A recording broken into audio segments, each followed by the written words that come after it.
I'm with Josh Davis on a beautiful Bellingham early evening, and we're going to talk about politics. Josh, you're going to go to a convention soon. Tell me why. I'm an alternate to the delegation happening there in Spokane, and I support Ron Paul. I believe in what he's fighting for out there for us in D.C., and I'm there to support him. The mainstream press has informed us that Ron Paul's irrelevant, he's lost, he has no chance. Why are you pursuing such a man?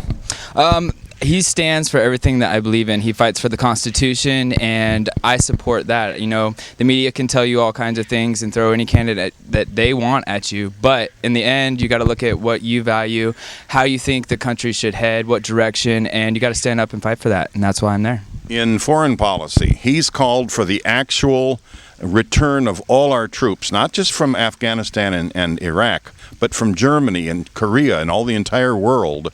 That's a very radical move. Do you agree with that too?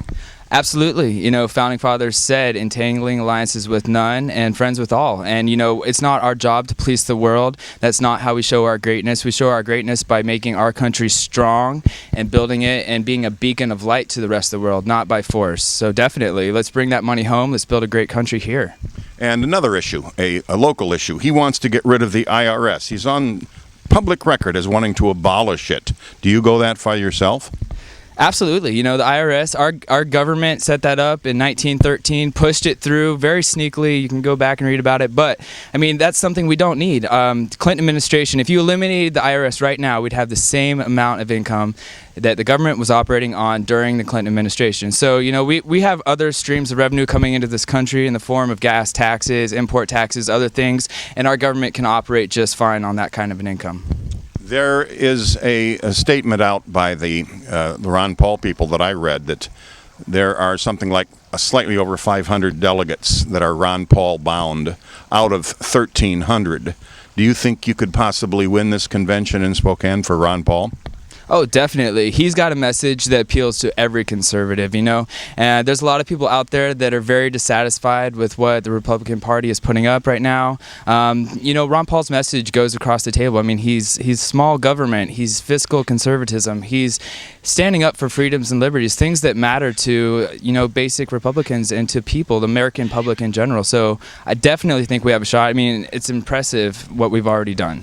I'm with Mr. Eli Chase of Bellingham on a fine Bellingham evening, and you're going to go to the Republican convention in Spokane this weekend, right?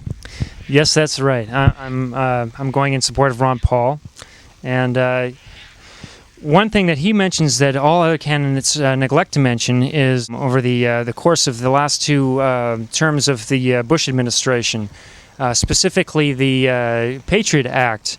Ron Paul understands that when you sacrifice liberty for security, you get neither and lose both. So that's something to consider. Would you consider that he would get rid of it completely, or just delete the nefarious parts of it?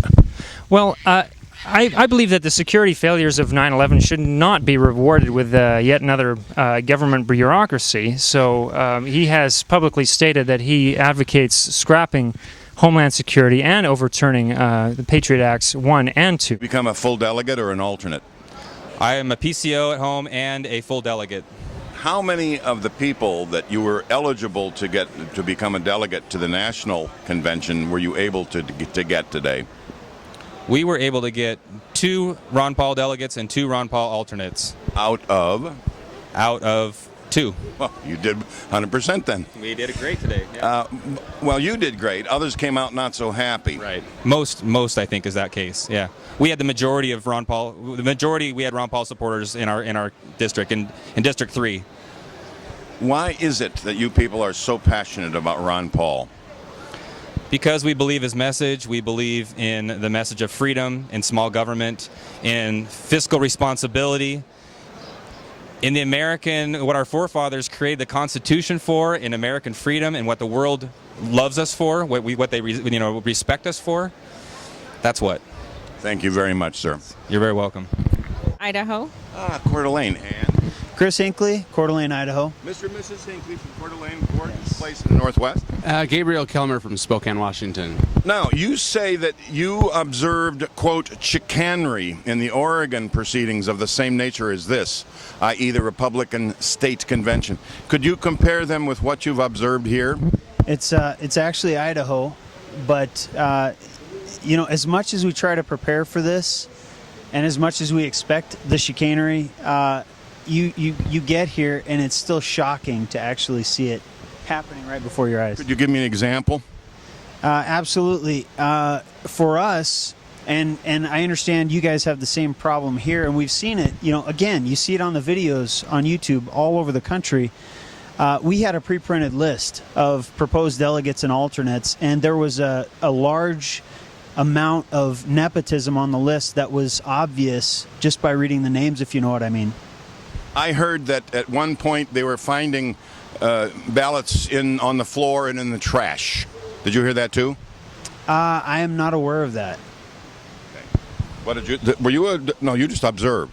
I wasn't there actually. He was. And what was your impression, sir? Well, of course, I was here today. The whole situation, it was crazy. Like you said, it was. Things are gonna be crazy, but you don't know what they're gonna pull. And so, I was involved with the whole taping with my camera, and I know 3 other people, and we were asked to put them away or else we'd be thrown out. And I was approached twice with it, and because they said this is my building, and they were private contractors who've been hired by the Republican Party to do this. And last time I knew, my tax dollars went to pay for the buildings in public facility, and I was able to record in the Arc District room, and there was no problem with it. So we got some situations there, but yeah, just the stuff, not wanting to roll count, just the stuff. Yeah. But a number of Ron Paul delegates were elected. Yes. Correct. So if you had to rate this as a partial victory, a defeat, a medium victory, total victory, what would you call it? I'd call it an absolute success. I keep pointing out that as we look around, there's a song by a group called Angels and Airwaves. The song is called Secret Crowds, and the chorus of the song says, in part it says, secret crowds rise up and gather, hear your voices sing back louder. Secret crowds, when we drive around the parking lot out there, nothing but Ron Paul signs. We've seen 2 McCain signs out there. These are the dyed-in-the-wool people right here. They hear the cry of liberty and freedom. And, to the other people, if you do any homework, you can't come away with anything other than, this is the truth. And so to those people, to all the McCain people that would listen, I would say the words of Goethe, like we were just talking about. Goethe said, none are more hopelessly enslaved than those who falsely believe they're free. And Harriet Tubman said, I freed thousands of slaves. I could have freed thousands more if they'd known they were slaves. Thank you all very much. That's a short... But he's right on time. But he's been writing on this material since the 70s. He's got absolute command of the subject matter, all the things that are perplexing the country today.